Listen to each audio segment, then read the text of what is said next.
네, 금요 독서 토론을 시작합니다. 이영진 대표님 말씀 주시겠습니다.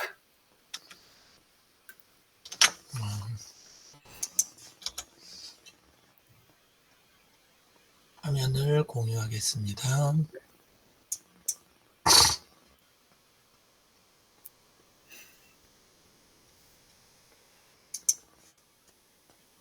공유 전에 이렇게 해서 전체 화면 선택하고 공유. 제가 지금 저 계단은 못 올렸는데 네, 오늘 제가 읽은 거는 네, 한국지방자치의회 발전과 선진화라는 책을 읽었거든요. 네, 예, 그거 읽게 된 게 다음 달에 강의가 있어요. 네, 경기도의회하고 그 다음에 이제 저쪽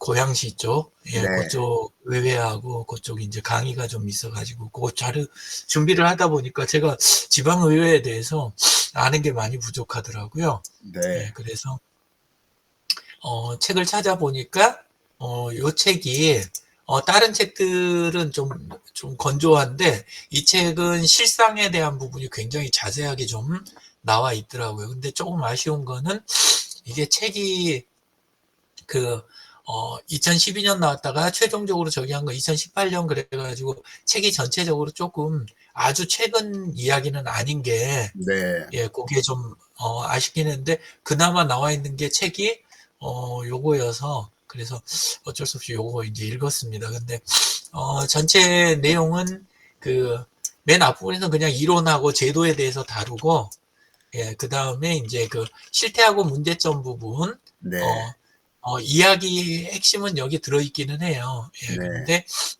진짜 하고 싶은 이야기는 이제 3장 부분에서 혁신 전략하고 정책 대안, 네, 요 부분에서 대안 이야기도 많이 나오면서 동시에 이제 다시 한번 2장에서 했던 문제점들 있잖아요. 네, 그거를 다시 한번 강조하는 네, 그런 내용들이 이제 많더라고요. 이제 결론부터 이야기 이제 하면 지금 대한민국은 말은 이제 지방의회가 있고 운영은 분명히 되고 있는데, 근데 실제는 중앙이 권력을 놓으려고 하는 의지가 전혀 없다. 네, 그러니까 지방을 키우려고 하는 의지가 전혀 없는 거죠. 그러니까 바깥으로는 뭐 자금이 그렇고, 그 다음에 또 정책도 다 만들었고, 그 다음에 국가가 이걸 할 의지가 있다. 이런 식으로 이제 하고 있는데, 결국은 이제 문제점은 뭐 지방 소멸 이렇게 하고 있는데, 지방 소멸을 시키고 있는 게 지금 중앙 정부인 거예요. 네, 이 네, 책에 따르면. 이 네, 책에 따르면 그게 1차적인 문제고, 그 다음에 이제 2차적으로는 그러다 보니까 각종 제도나 이런 게 그리고 이제 뒤에서 정책 세울 때도 중앙 중심으로 해가지고 다 진행이 되고 예산 집행이 거의 되다 보니까, 그러니까는 지방의 수준이 안 올라가는 거죠. 네, 그래서 지방의회하고 단체장 간의 관계 부분에 대한 것도 해결책들이 다양하게 있을 수 있는데, 물론 끝까지 해결이 다 돼야 된다는 건 아니고, 그게 이제 민주주의에서는 적당한 견제라든가 이런 게 있는 거는 바람직한데, 그 선이 아니라 그 이상의 수준을 낮추고 그 다음에 움직이기 어렵게 만들고 지방의회가 이런 부분들이 너무 많이 남아 있어가지고 역으로 중앙정부는 이제 그렇게 해놓고 그 핑계를 댄다는 거죠.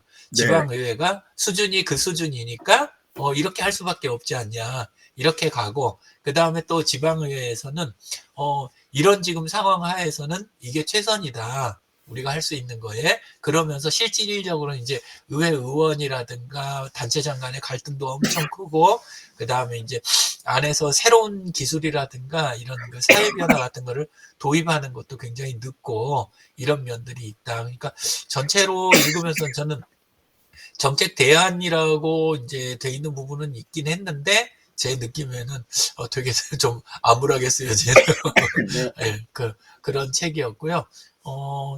지금 이번에 이제 하면서 그 AI 때문에 사실 이제 강의를 하고는 있는데, 이번에 하는 요 내용에서 저는 이제 원래 AI만 하는 게 아니라 원래 DX 쪽, 네, 디지털 네, 쪽 요쪽을 많이 해오고, 그 다음에 이제 그 KSNS라 그래가지고 한국형 SNS에 대한 이제 그런 부분을 지금 계속 활용을 좀 해줘야 된다. 지역을 위해서도 이런 부분에 대한 이야기들이 이제 이번에 나오게 되는데, 그렇게 보면 그 이번에 제가 하는 게 내용이 굉장히 좀 많이 중요할 수 있겠다. 왜냐하면 적은 예산이나 제도적인 어려움 속에서도 그 지역 그 도민이나 시민 분들을 위한 서비스 이런 네, 거를 없는 비용에서도 크게 늘리고, 그 다음에 수준을 높일 수 있는, 네, 사실 수준이라는 게 사람은 준비가 돼 있더라도 주어지는 정보라든가 소통의 속도 같은 게 따라오지 못하면 결국은 갇히게 되잖아요. 예, 네, 근데 그거를 풀어줄 수 있겠다. 상당 부분을, 예, 그런 생각을 하면서 책을 읽고 정리를 했습니다. 이상입니다. 네, 감사합니다. 예, 제가 그 신포동 주민자치회를 지금 올해까지 지금 3년째 하고 있는데, 이 첫 해에 지방자치법을 개정한다고 그러더라고요. 근데 네, 그 자치법을 개정하면서 주민자치의 그 재정에 관한 근거, 그걸 네, 원래 이제 개정안에 넣었었어요.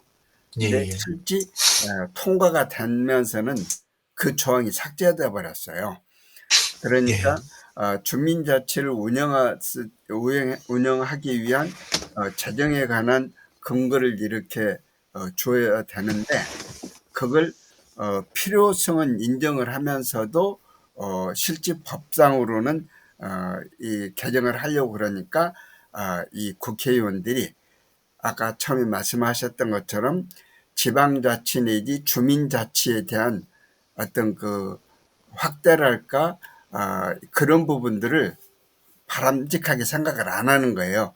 자기네의 권력을 이렇게 침해하는 그런 걸로 생각하기 때문에 그 법 조항을 어, 이 삭제를 하고 통과를 시키니까 사실은 이 지방자치다운 지방자치를 할 수 없는 그런 이제 현재 저기로 지금 생각하고, 그런 면에서 지금 특히 이번 정권 들어오면서 이 주민 참여 예산 같은 것도 이 축소시키는 그런 게 느껴지거든요.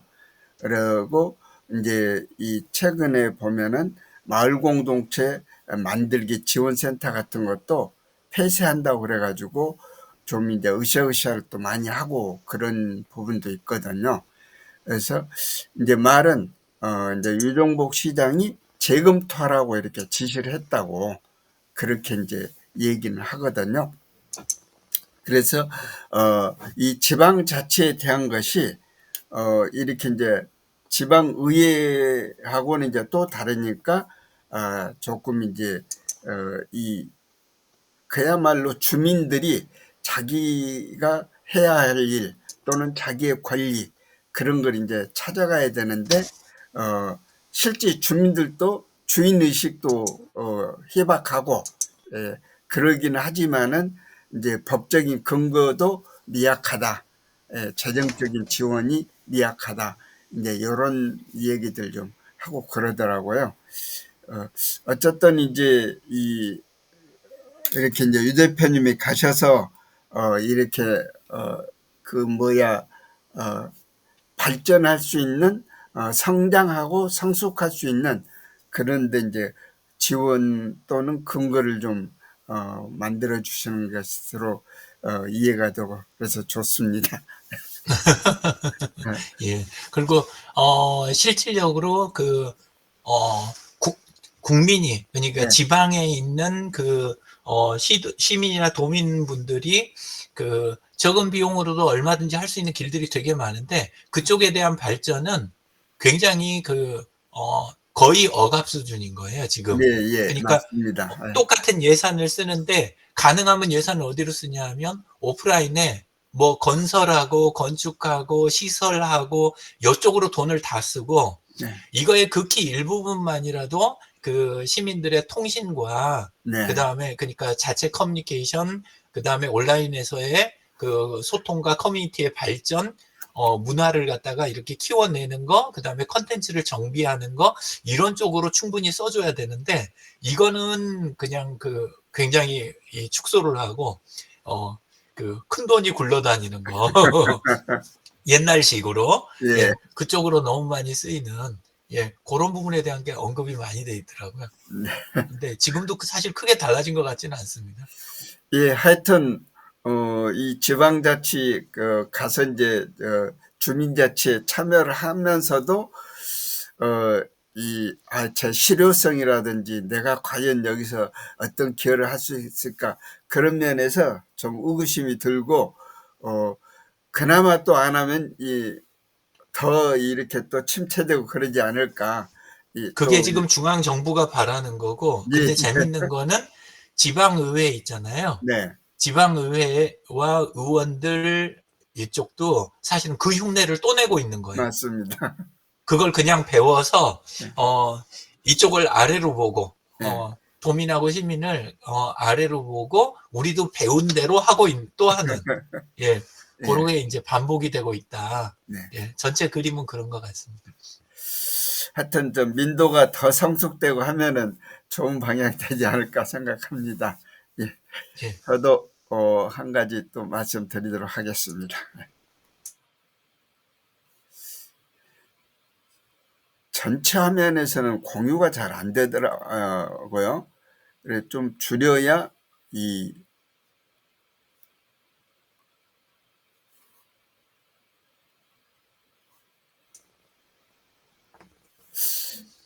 저는 이제 음식을 공부합니다. 주영아 교수가 쓴 책인데요. 이 책을 민들레 도서관에서 인천 독서클럽을 하면서 이달 읽을 도서로 이렇게 선정을 했어요. 그래서 이제 이걸 좀 읽게 됐는데, 이제 조영아 교수는 지금 현재 한국학중앙연구원 한국학대학원 민속학 담당 교수.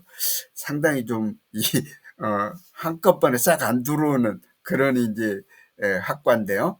여기에서 이제 음식 인문학자로 해가지고 음식의 역사와 문화가 지닌 세계사적 맥락을 살피는 연구를 하고 있는데, 우리가 지금 좀 먹방 같은 걸 이제 많이 하고 또 그게 인기도 있고 그러지 않습니까? 그러니까 이제 이분을 이제 EBS에서 초청해가지고 12강좌를 이렇게 발표한 적이 있어요. 그걸 정리해가지고 이 책을 했어요. 그러니까 이 책을 만든데 이 음식에 대한 어떤 그 정확한 인문학적인 지식을 좀 담으려고 노력을 했던 책입니다. 그리고 이제 이 책을 12장을 썼는데 조선시대 때 왕이 12첩 밥상을 받았다고 이렇게 전례되고 있거든요.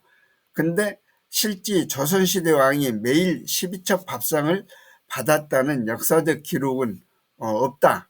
그렇게 얘기를 하고 9첩은 있나 봐요. 그래서 이 중앙이 하나와 동서남북 8개 방향으로 해가지고 9첩 밥상은 있는데 이제 9첩이 부족하다고 여겨서 사물 보탬 상차림이 12첩인데 이런 것들이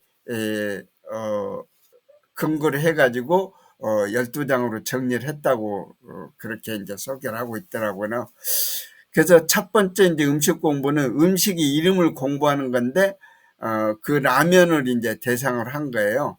근데 이 라면이 우리나라 같으면 1963년 처음으로 삼양라면이 일본에 가서 배워왔다고 그렇게 얘기를 하죠. 근데 이 라면이 일본에서는 원조를 중국 란저우라고 얘기를 하더라고요. 발음도 참 어려워요. 라미안 이렇게요. 그래서 이 라면은 국수를 만드는 행위인데 이걸 찾아서 난조우를 간 거예요.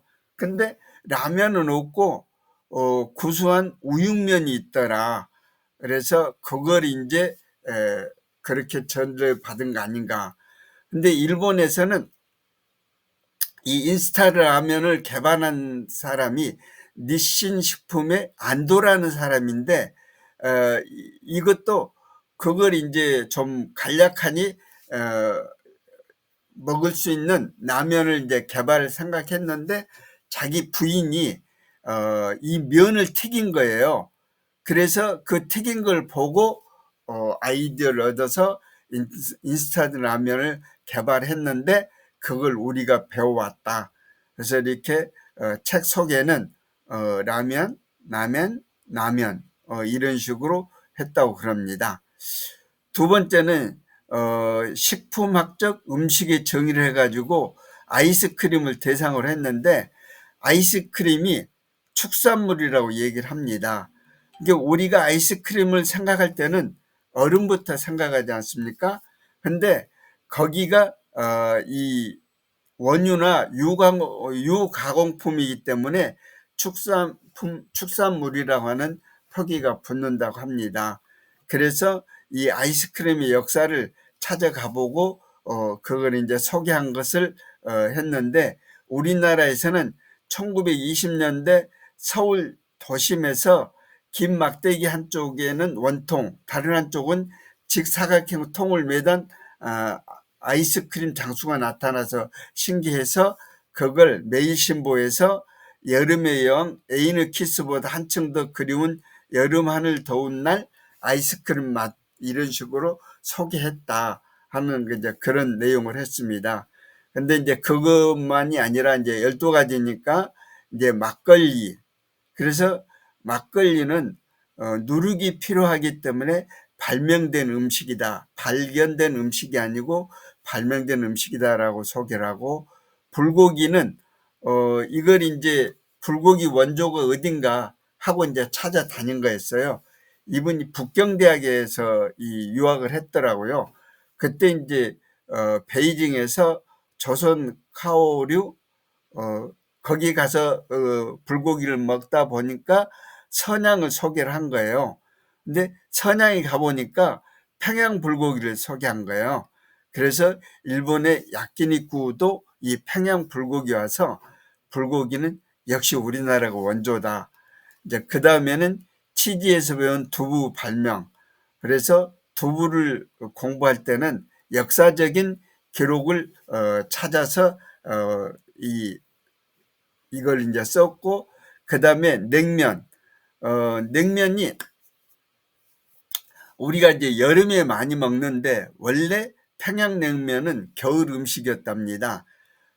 근데 지금은 여름에 얼음을 쉽게 구할 수 있고, 이 동치기 국물을 이렇게 마실래는 그런 국물을 할 수 있기 때문에 여름에 먹는데 원래는 겨울 음식이었다 이렇게 소개를 하고, 그다음에 이제 배추김치, 우리 이제 김장김치, 양념 배추김치 이런 걸 얘기하는데, 예전에는 이렇게 속이 차지 않는 비결구 배추를 품종 개량을 해가지고 방결구 배추로 만들고, 그 다음에 중국 산동성에서 이 배추의 속이 꽉 찬 이렇게 호배추로 품종 개량이 돼가지고 이 김장김치를 만들 수 있게 됐다, 그런 걸 소개를 하고, 그 다음에 우리 잡채를 만드는데 당면이 당연히 들어간 걸로 생각하는데, 예전 조선시대 잡채에는 당면이 없었답니다. 근데 이제 19세기 되면서 잡채에 당면이 들어가고, 19세기는 안 들어갔는데 20세기 들어와서 당면이 들어가서 이 제목을 조선시대 잡채에는 당면이 없다 이렇게 소개를 했습니다. 그 다음에 전어도 좀 재미있는데, 조선시대에 이게 종묘천신이라고 해서 진상품이었어요. 근데 이 진상을 언제 했냐면 이파 전어라고 얘기를 하더라고요. 그러니까 온유월 때 이렇게 이 전어를 잡아가지고 진상을 했는데, 이렇게 이제 이 어업이 발전하다 보니까 먼 바다로 나가서 잡을 수 있게 되니까 산란기에는 금호 조치를 하고 이렇게 원양에 가서 잡아온 전어를 가을에 먹게 됐으니까 이렇게 가을 전어가 됐다 이렇게 소개를 하고요. 떡국 음식을 이게 예전에는 떡국이 명절 음식인 건 맞는데 전 국민이 먹는 게 아니었어요. 그래서 서울이나 수도권에서만 먹었는데 이 지방에 있던 이 사대부들이 서울에 와서 사는 사람을 경화사족이라 그러더라고요. 근데 이런 경화사족과 교류가 잦았던 지방 사대부들이 그 설날 떡국을 모방을 한 거예요. 그래서 나중에 이 전국적으로 먹게 되는 균질 음식이 되었다 이렇게 소개를 하고요. 전주 비빔밥은 우리가 전주 비빔밥이 원조처럼 생각을 하는데 사실은 이렇게 이제 진주 비빔밥을 소개를 한 거예요. 그래서 전주에 가서 포럼을 할 때 진주 비빔밥을 소개를 하니까 그걸 전주로 소개하면 딱 맞는데 했는데 사실은 전주 비빔밥은 육회 비빔밥으로 해가지고 그 서울에서 이 육회 비빔밥 좋아한 거예요. 그래서 이제 서울서부터 이게 유행이 시작이 돼가지고 전주가 그 이 비빔밥 원조처럼 됐다. 그 다음에 짜장면을 소개하고 이런 식으로 해가지고 12가지 음식을 소개를 했습니다. 그래서 이제 이분이 이렇게 음식을 공부하는 것도 이렇게 역사적으로 찾아다니면서 또는 이름을 찾아다니면서 공부를 해서 소개를 한 걸. 그래서 이제 이분이 음식을 하다 보니까 이제 2007년도에는 가고시마 대학을 가고 또 2017년 18년은 캐나다에 가서 저기 하고 또 공부는 이렇게 중국 이 북경에 가서 공부를 하고 해가지고 여러 나라를 찾아다니면서 현지 가서 전부 확인을 하면서 하는 그런 저기를 공부를 해서 배웠습니다. 이 소개는 이렇게 마치고 공유 중지하겠습니다. 예. 어떤가요? 요즘 음식에 대해서 이 먹방들이 많고 그런데 이 대표님도 직접 이렇게 음식을 많이 만드시는데 어떠신가요? 아니, 직접 많이 만드는 건 없고, 저는 이제, 사실 주방을 어렸을 때부터 전혀 안 들어가다가, 네, 그때는, 그렇죠.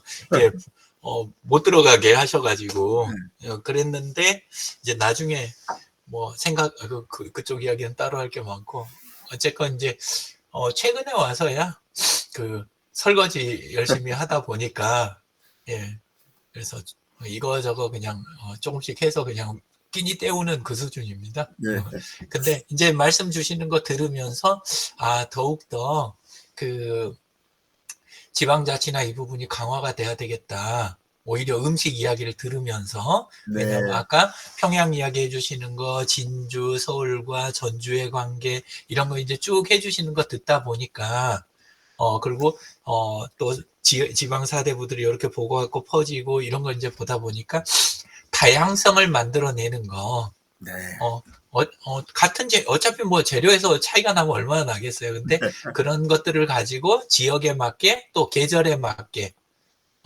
아까 겨울과 여름 냉면 이야기도 하시고 그러는데, 지역에 맞게, 계절에 맞게, 그 다음에 기술이 달라지니까, 얼음에 대한 것도 그렇고, 기술이 네, 달라지니까 또 변화가 일어나고, 이런 것들이 사람의 삶을 반영하고 풍성하게 만드는, 같은 재료를 갖고도, 네, 이런 것들이, 삶을 풍성하게 만드는 건데, 그게 아니라 이제 중앙에서 획일적으로 붙잡고 끌고 가는 게 그게 굉장히 그 중국 문화에 대한 부분도 그렇잖아요. 네, 중국도 사실은 그 중앙의 힘이 강해지면서 그 많던 것들이 문화가 다 이렇게 싸그라들었잖아요. 네. 정말 풍성했었는데 그것처럼 오늘 그 두 가지 제가 읽었던 거하고 이게 이제 머릿속에 섞이다 보니까 그러니까 그런 식으로 저는 그런 생각이 좀 적용을 하시는데, 됐습니다. 예, 예. 네, 오늘 함께 할 수 있어서 감사드리고요. 즐거운 네. 주말 됐으면 하겠습니다.